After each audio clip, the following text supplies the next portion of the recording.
Hello friends, welcome to my YouTube channel SSC exam hack. History का ancient history का जो भी हमने पार्ट था वो हमने कवर कर लिया है। इसकी सारी वीडियोस आपको डिस्क्रिप्शन बॉक्स में मिल जाएंगी। अब हम मिडिएवल हिस्ट्री स्टार्ट करने वाले हैं, तो चलिए स्टार्ट करते हैं। देखिए, मिडिएवल हिस्ट्री में हम जो पढ़ेंगे, इसमें हम जो ड्यूरेशन इस वाली वीडियो में कवर कर रहे हैं वो करने वाले हैं 650 टू 1200 एडी। तो मिडिवल हिस्ट्री वैसे बहुत आगे तक चलेगी, अराउंड 1857 तक हम मिडिवल हिस्ट्री को पढ़ते हैं। पर इस वाले पार्ट में हम सिर्फ 650 से लेकर 1200 तक का पोर्शन कवर करने वाले हैं। तो देखिए, इस वीडियो को मैंने टू पार्ट्स में डिवाइड किया है। Medieval history in north India and medieval history in south India. मतलब जब ये वाला पीरियड था तो उसमें नॉर्थ इंडिया में जो राजपूत रूल कर रहे थे वो हम पढ़ेंगे, और साउथ में चोलाज जो रूल कर रहे थे वो हम पढ़ने वाले हैं। देखिए, आपको पता है कि हमने हर्षवर्धन के बारे में पढ़ा था। हर्षवर्धन को लास्ट ग्रेट हिंदू रूलर के नाम से जाना जाता है। तो हर्षवर्धन के बाद जो नॉर्थ इंडिया का जो पार्ट था वो राजपूतों द्वारा वहां पर रूल किया गया था। तो चलिए हम स्टार्ट करते हैं। देखिए, आपको पता है कि जब भी हम जैसे हम इसमें नॉर्थ इंडिया को हम कवर करने वाले हैं, तो आपको सबसे पहले पता होना चाहिए कि मिडिवल हिस्ट्री स्टार्ट होते होते नॉर्थ इंडिया में क्या डायनेमिक्स बन रहे थे और कौन रूल कर रहा था। ठीक है, तो आपने एंशिएंट हिस्ट्री की मेरी लास्ट वीडियो में ट्रिपरटाइट स्ट्रगल के बारे में पढ़ा। ट्रिपरटाइट स्ट्रगल में क्या था, तीन डायनेस्टीज थी जो नॉर्थ इंडिया को कवर करने के लिए या जीतने के लिए लड़ रही थी।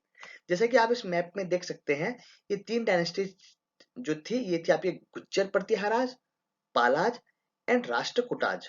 ओके, तो मैंने आपको इसे एंशिएंट हिस्ट्री में इन ट्रिपरटाइट स्ट्रगल के बारे में बताया हुआ है। इसमें मैं आपको इन तीनों डायनेस्टीज के बारे में थोड़ा थोड़ा डिटेल्स बता देता हूं जो आपके एग्जाम के पॉइंट ऑफ व्यू से इंपॉर्टेंट है। तो चलिए देखिए, स्टार्ट करते हैं। सबसे पहले जो ये जो तीन डायनेस्टीज थी, इसमें से एक डायनेस्टी पालाज। पालाज ने रूल किया 750 एडी टू 1200 एडी। अब क्या पूछा जा सकता है पालाज डायनेस्टी से? सबसे पहले आपको इसके फाउंडर का नाम पता होना चाहिए। इसके फाउंडर थे गोपाला। अगर हम पाला डायनेस्टी की रूल की बात करें, तो ये जो डायनेस्टी थी ये प्रेजेंट डे बंगाल का जो एरिया है ना, वहां रूल करती थी।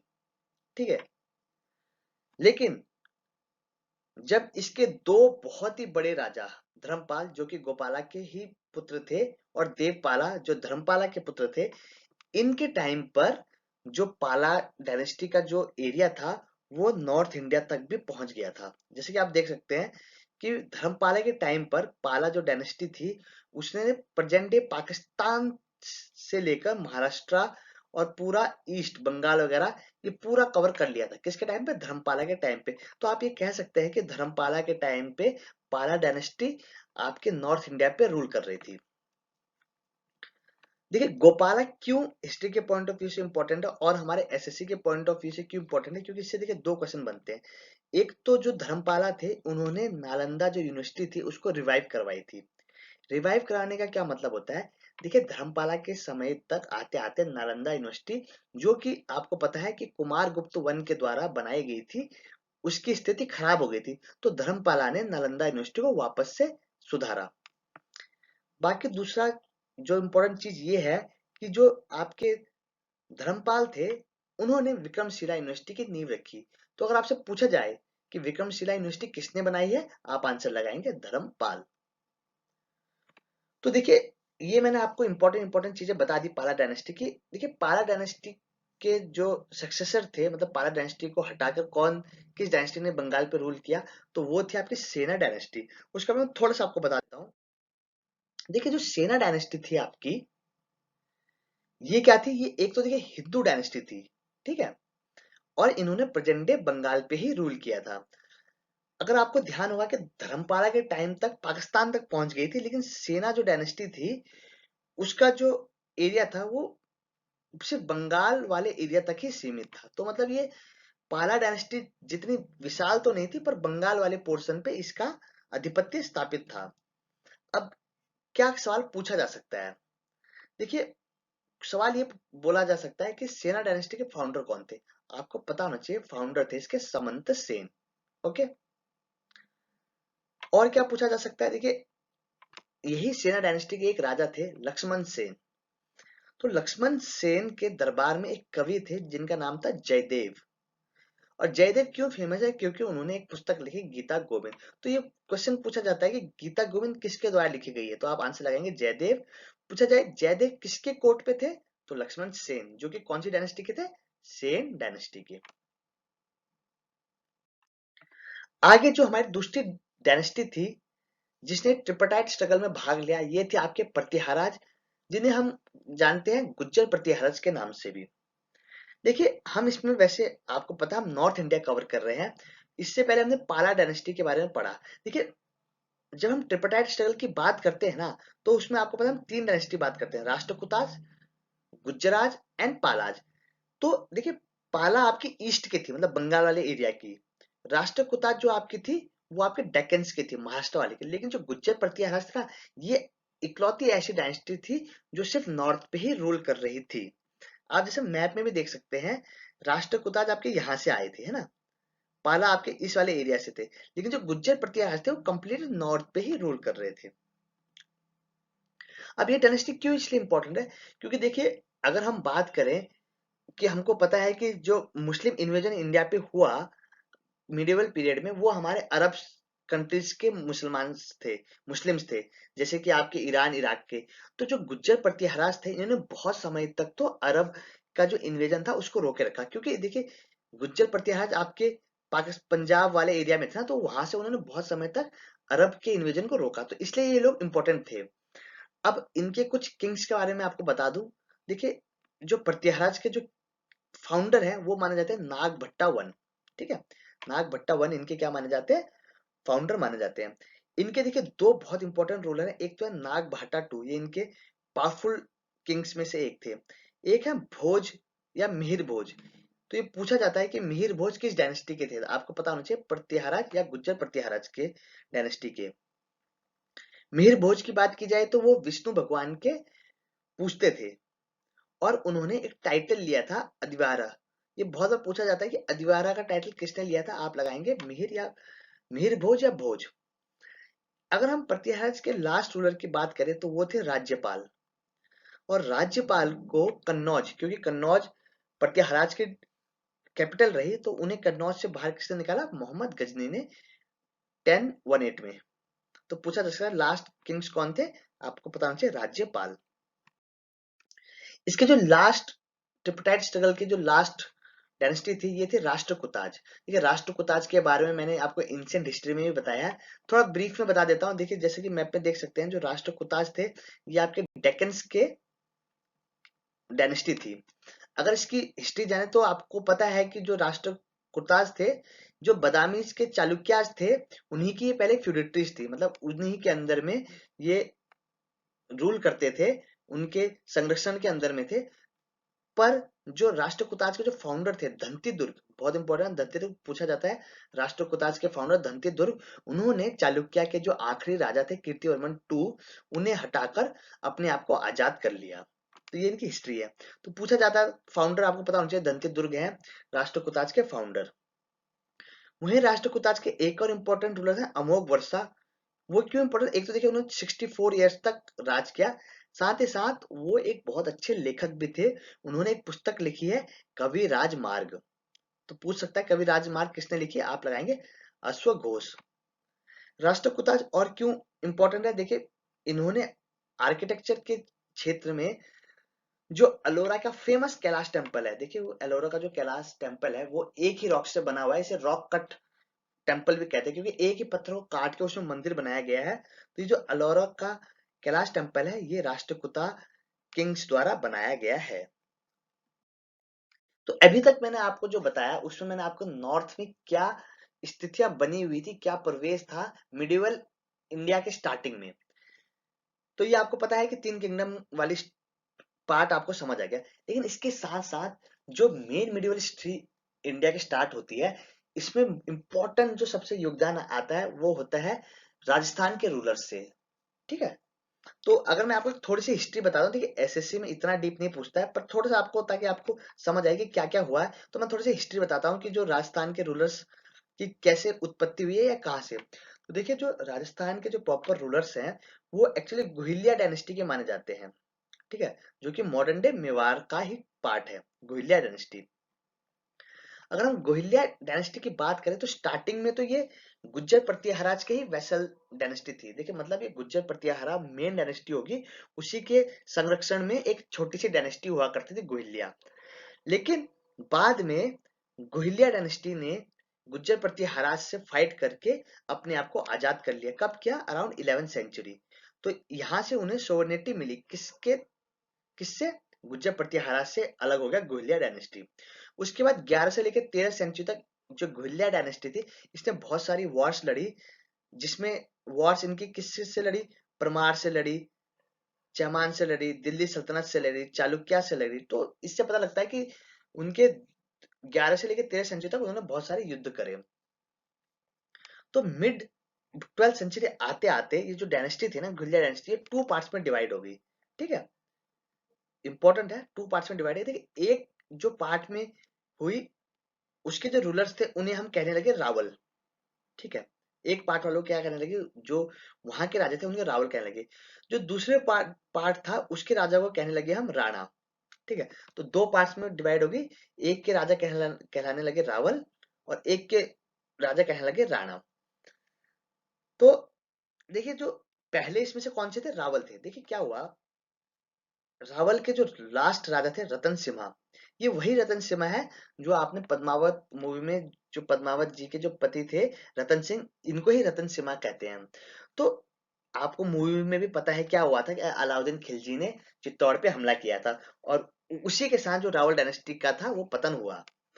तो इससे पता लगता है कि जो रावल डायनेस्टी के जो आखिरी राजा थे रतन सिम्हा, उनका अंत 1303 में कब हुआ? जब चित्तौड़ को अलाउद्दीन खिलजी ने जीता। तो इसी के बाद फिर आया जो नया ब्रांच था गुहिलिया डायनेस्टी का, राणाज वाला, उसकी उत्पत्ति हुई।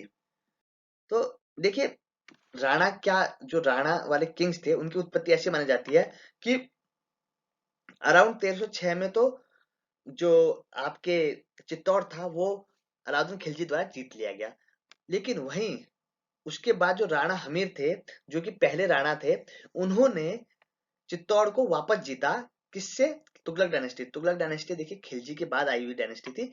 उससे राणा हमीर ने चित्तौड़ को वापस जीत लिया, और उसके बाद उन्होंने वहां पर अपना वंश बढ़ाया। तो देखिए राणाज में ना, राजस्थान में और भी बहुत इंपॉर्टेंट इंपॉर्टेंट राजा हुए, जैसे राणा कुंभा, ये उसी वाली लिनेज के हैं, राणा हमीर के ही वंशज हैं। राणा कुंभा इसलिए इंपॉर्टेंट है क्योंकि इन्होंने चित्तौड़ स्तंभ की स्थापना की। देखिए जो दिख रहा है आपको चित्तौड़ स्तंभ, ये इन्होंने चित्तौड़ स्तंभ क्यों बनाया? इन्होंने क्या किया था, इन्होंने, राणा कुंभा ने मोहम्मद खिलजी को हरा दिया था। ठीक है, राणा कुंभा ने मोहम्मद खिलजी को हराया, और उसी खुशी में उन्होंने विजय स्तंभ को बनाया। ये कहा है चित्तौड़ में, तो ये पूछा जाता है। फिर बाकी राणाज में और भी बहुत इंपॉर्टेंट इंपॉर्टेंट रूलर्स हैं, जैसे राणा संग्राम, जिन्हें राणा संगा के नाम से जाना जाता है। ये बहुत बड़े शूरवीर थे। महाराणा प्रताप को हर कोई जानता है। तो ये सब राणा जो डायनेस्टी बनी थी उसी के वंशज हैं। ये आपको मैंने जो 2 डायनेस्टीज बता दी, एक तो रावल वाली और एक राणा वाली, उसके अलावा भी राजस्थान में और इंपॉर्टेंट डायनेस्टीज थी। उसी में एक डायनेस्टी के राजा थे आपके पृथ्वीराज चौहान। ठीक है, देखिए बहुत डीप में नहीं पढ़ना है, ऐसे ऐसे डायरेक्ट क्वेश्चन पूछता है इससे 2-3, तो मैंने वो कवर कर लिए। पहले आपको ये बता दूं, जो पृथ्वीराज चौहान थे, ये अजमेर वाले इलाके में रूल करते थे। पृथ्वीराज चौहान मिडिवल हिस्ट्री के सबसे इंपॉर्टेंट व्यक्ति माने जाने चाहिए। क्यों? क्योंकि यहीं से मिडिवल हिस्ट्री, जिसमें हम दिल्ली सल्तनत से लेकर मुगल सल्तनत पढ़ेंगे, जहां पर मुस्लिम किंगडम्स भारत में बहुत बड़े लेवल पे फैली, इसकी शुरुआत पृथ्वीराज चौहान से ही मानी जानी चाहिए। देखिए क्या हुआ, मोहम्मद गौरी करके एक इन्वेडर थे ईरान के, वो भारत में हमला किया उन्होंने सबसे पहले 1191 में, और उस हमले में उन्होंने पृथ्वीराज चौहान से युद्ध किया, जिसे हम फर्स्ट बैटल ऑफ तारिन के नाम से जानते हैं। इस युद्ध में पृथ्वीराज चौहान ने मोहम्मद गौरी को वह बहुत बुरी तरीके से हराया, लेकिन उन्होंने उन्हें जीवन दान देके उन्हें छोड़ दिया। वहीं 1 साल के बाद फिर से मोहम्मद गौरी ने पृथ्वीराज चौहान पर फिर हमला किया, जिसे हम सेकेंड बैटल ऑफ तारेन से जानते हैं, जो कि हुआ 1192 एडी में। इस युद्ध में पृथ्वीराज चौहान की हार हुई और मोहम्मद गौरी ने पृथ्वीराज चौहान को मार दिया। तो देखिए, इसलिए कहा जाता है कि जो बैटल ऑफ तारेन है ना, ये बहुत इंपॉर्टेंट है भारत की पॉलिटिकल सेंस में, क्योंकि यहीं से भारत में मुस्लिम रूल की स्थापना हुई। अब देखिए, जयचंद क्यों क्यों यहाँ मैंने जयचंद लिखा है। देखिए, अगर थोड़े से आपको बताऊं कि किताबों में ऐसा लिखा गया है कि जब पृथ्वीराज चौहान और मोहम्मद गौरी का सेकेंड बैटल ऑफ तारेन हो रहा था, उस वक्त जो मोहम्मद गौरी जीते, उस जीत में एक सबसे बड़ा योगदान रहा जयचंद का, जिन्होंने मोहम्मद गौरी की सहायता की, ऐसा किताबों में लिखा गया है। अब एसएससी के लिए क्या इंपॉर्टेंट है? एसएससी के लिए इंपॉर्टेंट है बैटल ऑफ चंदावर। देखिए क्या हुआ, सेकंड बैटल ऑफ तारेन जो कि 1192 एडी में हुआ, उसके बाद जयचंद और मोहम्मद गौरी में भी युद्ध हुआ। ये जो युद्ध हुआ इसे बैटल ऑफ चंदावर के नाम से जानते हैं, जो कि हुआ 1194 एडी में, जिसमें जो आपके जयचंद थे उनकी हार हुई। तो ये रहे आपके नॉर्थ इंडिया के इंपॉर्टेंट किंग्स। इस वाली जो स्लाइड है इसमें आपको बैटल्स, उनके ड्यूरेशन कब हुए थे और किसके बीच में था, वो याद करना जरूरी है। अगर हम सैलेंट फीचर्स ऑफ राजपूत किंगडम की बात करें तो देखिए इनके क्या फीचर्स है। एक तो ये पता लगता था कि जो राजपूत किंगडम्स में जो कास्टिज्म था वो बहुत रिजिड था, ठीक है। उससे ये और ये पता लगता है कि जो राजपूत किंग्स थे वो बहुत बड़े सूरवीर थे, ठीक है। साथ ही साथ जो राजपूत किंग्स थे उन्होंने बहुत ही अच्छे अच्छे फोर्ट, किले बनवाए, साथ ही साथ बहुत सारे टेम्पल्स भी बनवाए। अब एसएससी के लिए टेम्पल्स तो बहुत फेवरेट क्वेश्चन होता है, एसएससी हर बार पूछता है टेम्पल्स से रिलेटेड क्वेश्चन। तो देखिए डिस्कस करते हैं। देखिए यहाँ मैंने 4 टेम्पल्स लिखे हैं जो रिपीटेडली एसएससी पूछता है, तो चलिए इनको डिस्कस करते हैं। ये जो टेम्पल्स हैं ये राजपूत किंग्स द्वारा बनाए गए हैं। वो जरूर नहीं कि आपके नॉर्थ इंडिया के हों, वो आपके उड़ीसा के भी हो सकते हैं या अलग स्टेट के होते हैं। तो डिस्कस करते हैं। सबसे पहले खुजराऊ। ये आपको खुजराऊ टेम्पल दिख रहा होगा। जो खुजराऊ टेम्पल है ये आपके एमपी में है और ये चंदेला डायनेस्टी द्वारा बनाया गया। ये पूछा जाता है खुजराऊ टेम्पल किस डायनेस्टी द्वारा बनाया गया, आपको आंसर पता होना चाहिए, चंदेला। अगला है आपका लिंगराज टेम्पल। ये आपका लिंगराज टेम्पल है, ये आपका भुवनेश्वर उड़ीसा में है। ये जो टेम्पल है ये गंगा डायनेस्टी द्वारा बनाया गया है। तीसरा है आपका सन टेम्पल। जो सन टेम्पल है इसे सन टेम्पल ऑफ कोणार्क के नाम से भी जाना जाता है। ये भी उड़ीसा में है। ये आपका नरसिम्हा देव वन किंग है, ये किंग का, ये राजा का नाम है, इन्होंने बनाया है और वो भी गंगा डायनेस्टी के ही राजा थे। अगले आपके अगले आपके आते हैं जगन्नाथ टेम्पल। ये आपका जगन्नाथ टेम्पल है, ये आपका पुरी उड़ीसा में ही है। इसको अनंत वर्मन नाम के राजा ने बनाया, वो भी गंगा डायनेस्टी के ही राजा थे। तो इससे देखिए ये याद करने का एक तो ये आसान तरीका है कि जो आपके नीचे के 3 है ना, लिंगराज, सन और जगन्नाथ, जो कि आपके उड़ीसा के हैं, ये गंगा डायनेस्टी द्वारा बनाए गए। एक खुजराऊ जो आपका बनाया गया हुआ है वो चंदेला के द्वारा बनाया गया है। तो ये आप याद कर लेना, बहुत इंपॉर्टेंट है। अगर हम बात करें कि राजपूत डायनेस्टी का डिक्लाइन का कारण क्या था, तो देखिए डिक्लाइन का कारण था उनमें यूनिटी की कमी। आपने जैसे पहले आपको अभी पुरानी स्लाइड में आपने सुना होगा कि जो आपके पृथ्वीराज चौहान थे उनको हराने में जयचंद ने बहुत अहम भूमिका निभाई। तो इससे पता लगता है कि उनमें एकता की कमी थी, जो उनके डिक्लाइन का कारण बना। तो अभी तक जो हमने पढ़ा उसमें हमने पढ़ा कि नॉर्थ इंडिया में मिडिवल हिस्ट्री में क्या क्या चीजें चल रही थी, कौन सी डायनेस्टी वहां पर अपना आधिपत्य स्थापित करने के लिए लड़ रही थी और उन किंगडम में क्या क्या इंपॉर्टेंट थी। अगर हम वही मिडिवल हिस्ट्री में साउथ की बात करें तो साउथ में चोलाज करके जो डायनेस्टी थी वो रूल कर रही थी। अब चोला भी एसएससी के पॉइंट ऑफ व्यू से बहुत इंपॉर्टेंट है, इससे क्वेश्चन डायरेक्ट पूछे जाते हैं। तो हम बहुत डीप में ना जाके जो जो इंपॉर्टेंट क्वेश्चन है उनको डिस्कस करते हैं। देखिए सबसे पहले आपको चोलाज की कैपिटल पूछी जाती है, बहुत बार पूछी गई, आपको पता होना चाहिए। इसकी एक कैपिटल तंजोर थी और एक बार इसकी कैपिटल रही गंगाई कोंडा चोलापुरम, ये इसकी कैपिटल रही। ओके, अगर बात करें चोला डायनेस्टी के फाउंडर की, तो इसके जो फाउंडर हैं वो थे विजय लल्ला, ठीक है। विजयलया इसके फाउंडर थे।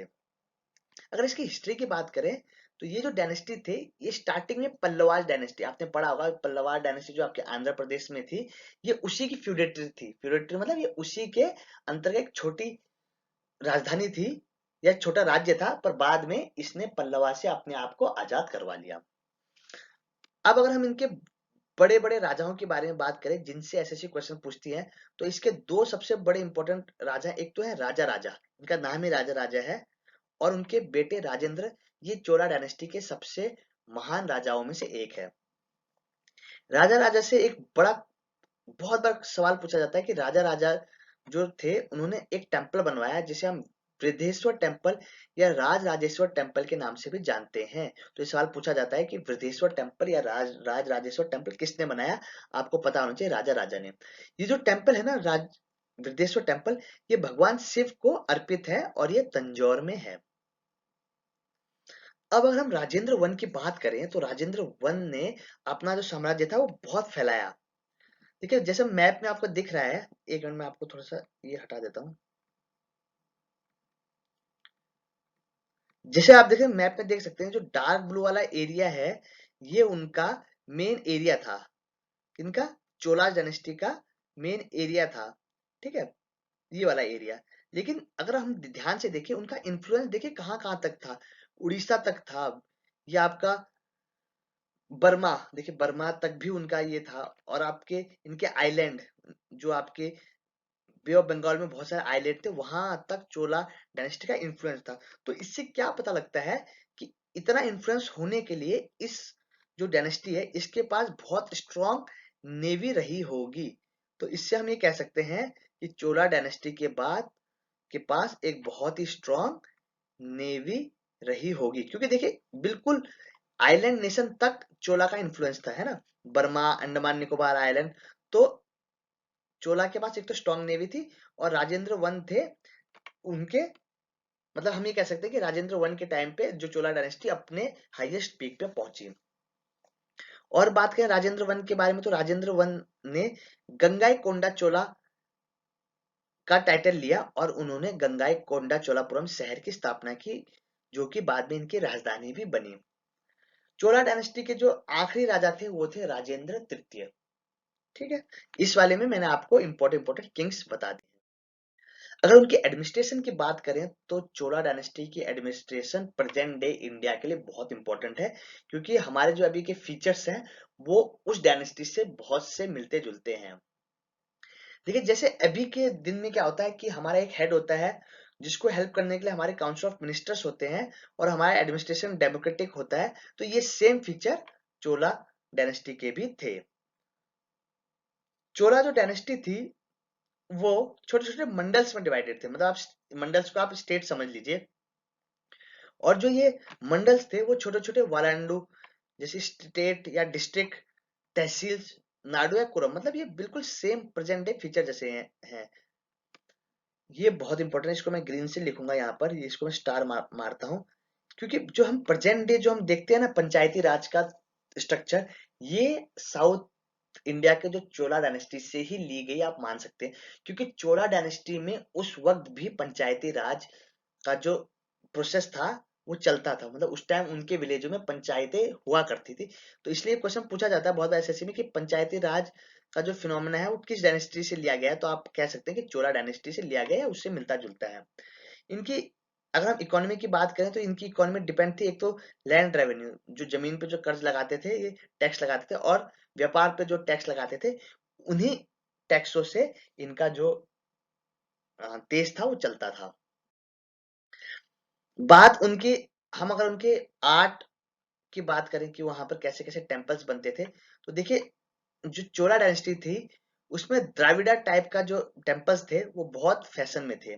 एग्जाम्पल है इसका, देखिए कैलाशनाथ टेम्पल कांचीपुरम में, पूछा जाता है कैलाशनाथ टेम्पल कांचीपुरम का किस डायनेस्टी द्वारा बनाया गया है, आप आंसर लगाएंगे चोला डायनेस्टी।